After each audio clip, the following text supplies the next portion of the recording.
Então, depois de entrar nessa esfera do ARI, passar pelo OC, você começou a trabalhar lá como um jovem intelectual. Como foi o seu treinamento trabalhando no Instituto? Minha visão de treinamento intelectual é bem direta. Basicamente, você faz as atividades em que consiste ser um intelectual e obter feedback. Aprender como ler, pensar, ler artigos filosóficos, escrever, debater e obter feedback. Basicamente, esse era o meu trabalho por 11 anos, todos os dias.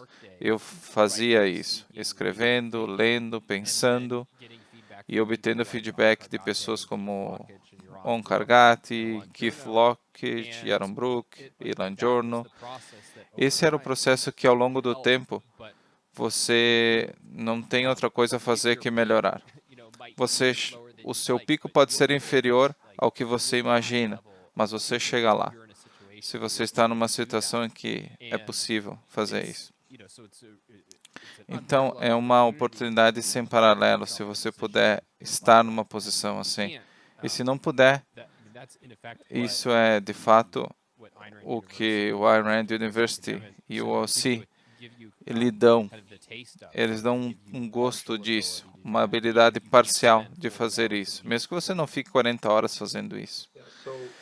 Então, você lembra de uma época quando começou a ter esse treinamento? Muito dele você percebeu, eu não consigo escrever, eu tenho tantas deficiências e coisas do tipo. Houve um momento em que você percebeu que tinha se tornado bom e que poderia produzir um artigo, escrever um discurso e, com esse feedback, chegando um momento em que você podia dizer, nossa, agora eu posso fazer. Esse momento, essa revelação, algo do tipo. Ou um livro, um livro Mastery, se não me engano é o título. Eu não recomendo muito, é do Robert Greene. Mas ele analisa várias esferas em que as pessoas tentam ser especialistas em algo, artes marciais, carreira. E ele analisa o processo de melhorar, estabilizar. E esse planalto, né, é muito difícil, porque você parece não estar progredindo. E muitas pessoas desistem nesse momento. E isso normalmente começa lá no início. No início você aprende muito e progride, aí estabiliza. E aí as coisas ficam difíceis e você desiste. Eu passei por algo similar. Eu entrei no instituto tendo estudado Rand por 10 anos, tendo escrito sobre suas ideias diariamente, então em chats, em blogs, e pensei que eu tinha um nível muito bom. A primeira surpresa foi quando eu entrei no instituto e eu estava começando o OC nessa época. Eu tinha feito o curso de escrita, mas não tinha me aprofundado na filosofia em si. Então, quando eu cheguei no instituto, encontrei as pessoas e obter feedback, foi difícil ver que eu estava tão longe do que era necessário para cumprir o meu trabalho. Foi assustador, mas também empolgante. A ideia de que havia tanto a aprender, eu fiquei empolgado, mas eu não tenho uma linha divisória, mas eu precisei de alguns anos para me sentir competente. Eu me lembro do primeiro ano e eu estava tentando escrever um editorial sobre o banimento do cigarro nos restaurantes.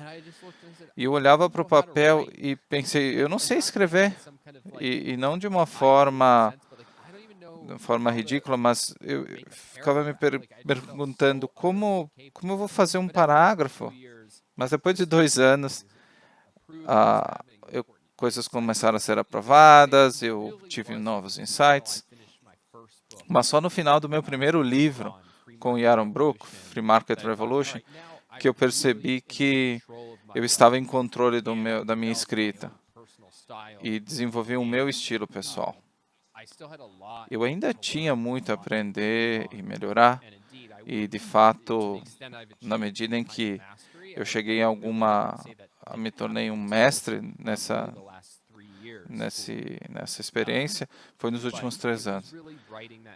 Mas aquele primeiro livro foi majestoso. Naquele momento, eu senti que eu sabia o que eu estava fazendo, e eu digo em termos de que eu estava em controle da minha escrita. Essa é a diferença entre amadores e profissionais.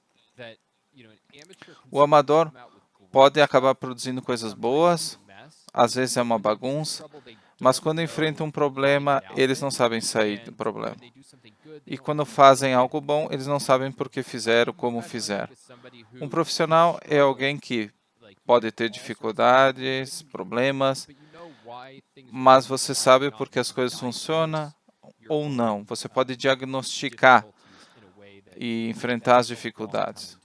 E isso demora muito para ser alcançado, essa capacidade.